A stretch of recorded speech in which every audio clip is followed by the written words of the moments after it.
What is up, SML, and welcome to SML Primetime, the official commissioners podcast of the Madden League, and possibly for the last time of this cycle, SML Primetime has began. And hey, I want to talk about something because it's a hot button topic in chat, and that's burnout.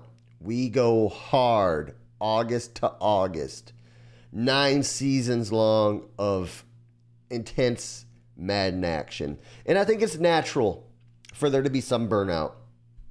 And I just want to offer up some tips for those who are feeling burnout. I think there's a couple of variables that go involved. And for me, I think I've made it very clear. I don't play in any other leagues. I don't practice the game.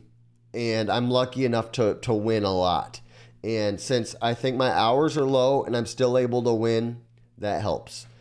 There are times throughout the middle of this cycle, typically, where I do experience some burnout, but I try to find ways to pace myself. There's some seasons where I make a lot of content. There's some seasons where I slow it down.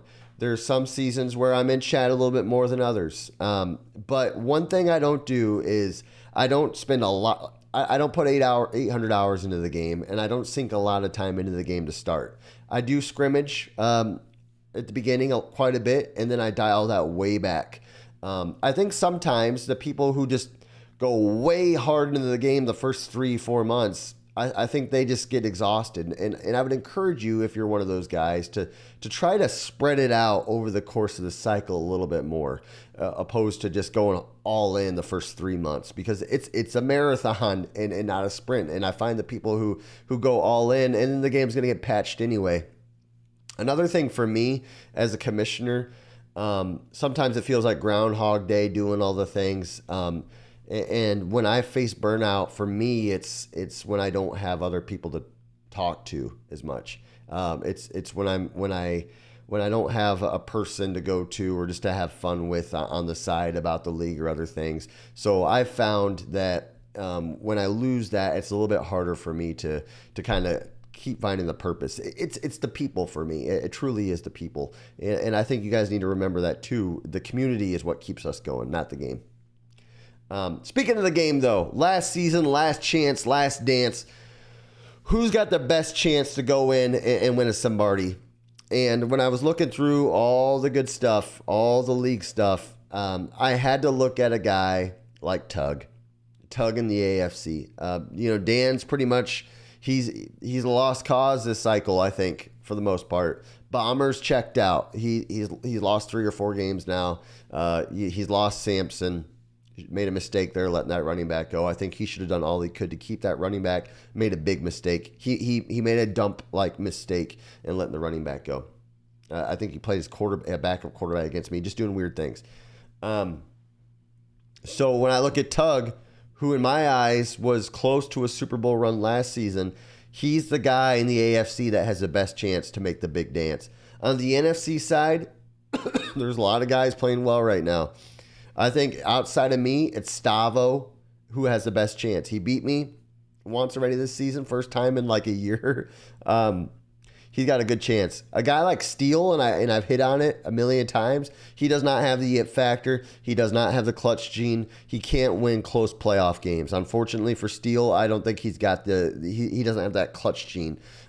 He doesn't got that dog in him, unfortunately. And, I'm not here to dog on Steele. I talked about that last time that we were wrong about Steele. I'll continue to say it. He might win a big regular season game here or there, but that's all he'll ever do. So to me, the best chance is Stavo and Tug. Who's got the most to prove? In my eyes, there's 3 guys. Number 1, Dan He. And I've said it, and I've said it, and I've said it again. But if Dan can find a way to sneak one in right at the end of this cycle, well, Bomber might miss the playoffs. Dan could have a Super Bowl win. He would have been to 3 Super Bowls at that point. He would have won 1. He never would have missed the playoffs. Bomber could possibly miss the playoffs twice. Dan could all of a sudden sneak in and be the number 2 player of the cycle. How crazy would that be? Excuse me. QP, I looked at the roster ratings on that Chiefs team, and it is absolutely loaded right now. QP has won some playoff games. He's had some weird playoff defeats. He's got a lot to prove now because that Chiefs team is really good, and the rust should be knocked off at this point. And again, in an AFC now, remember the narrative was the NFC sucks. Well, right now the AFC is they're all, you got to hide the sharp objects from the AFC for the last like 2 or 3 seasons. It's anybody's conference. So QP is another one.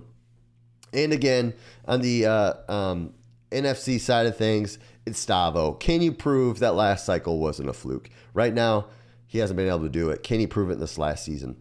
Another thing I want to talk about, defense. Can defense be played in Madden 26? The answer is yes at times. Players break tackles. Players fall forward. Yes, it's harder to play defense this year than last year. But my counterpoint is this.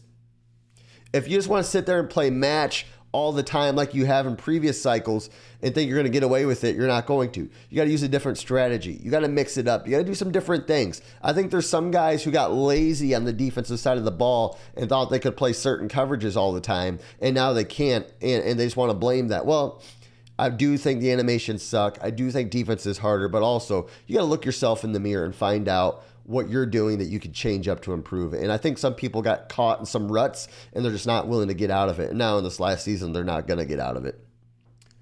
We got 3 minutes left here. Another thing I want to talk about, World Cup is going on. Obviously, America is so amazing. We're the best country in the world. So great. But SML World Cup, who would you build an SML World Cup for soccer team? I kind of created a team in my head. I would put myself at goalie because I'm just clutch. You look at a guy like Steele who's not clutch. That's not a guy who I would put at goalie. But me, I'd put myself at goalie. Guys like Finns, he's Canadian. Surely that he's good at soccer. He could probably play hockey too, win a silver medal maybe. A guy like ZBD, he seems to really know a lot about soccer. Dan, he's got a lot of soccer knowledge. Straw would be terrible, and here's why. The guy, his ankles are shot. I don't know if you guys know this, but his ankles are toast. I think he would not be a great soccer player. So for those who thought Straw, I would have a guy like Dump. He would be my enforcer, in my opinion. A guy like Dump. So when I just go through and I think about all these guys in the SML, and another one, call me crazy, 8-1. I'd have 8-1 on my team. He's 32 years old and he's been playing soccer since he's 6 months old. So that's another one.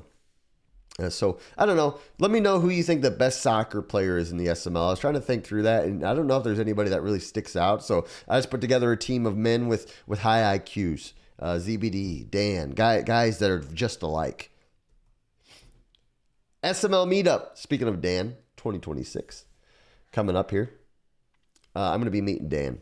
I'm going to be meeting guys like AJ. I'm going to shake AJ's hand. And I'm going to tell you guys just exactly what that handshake is like. Coming up in July, a couple of weeks away here, 2-3 weeks away. I'm going to shake AJ's hand. And I'm going to rate that handshake. Because a lot of people think AJ's perfect. And from the outside looking in, he does look perfect. Perfect family. Good wife, kid, all that stuff. I'm going to shake his hand. And I'm going to see how good that handshake is. Another guy I'm going to meet, QP, Tiny, Eddie, Hurts money. A lot of guys in this league that I'm going to see. I'm going to size them up. Hurts talks a lot of trash. I'm going to size him up. And I might just give him a swirly. But overall, it's going to be a great time. SML meetup. I think this will be our 4th meetup in Chicago. We've done Nashville. We've done Myrtle Beach. We've done Boston. And now Chicago. It's always fun when you do a meetup. You remember why you play the game and why you're in the SML. And any thoughts of hanging it up or being away, go away, because that's the magic of the SML. It's the people. And you can't really explain it until you're actually in it and you actually feel it. And all the people who you think have certain personality tics or whatever, all that goes away after you meet them because they're real people. And it's a beautiful thing. And if you've thought about going and if you're teeter-tottering, I promise you, it's such a beautiful time. It's commissioner time. And I guess I just want to say this cycle has been a great cycle. Obviously for me personally, but for the SML, when it comes to no drama, when it comes to just people playing their games. I mean, we probably only had 2 or 3 playoff games that weren't commentated in 9 seasons. It's truly amazing. I just ask that you guys finish strong, Get your games played because it will matter. We will evaluate guys who skip out on their games in the final season, and that will drop you in the team selection draft. Guys, I thank you so much for watching. Until next time, have a great day.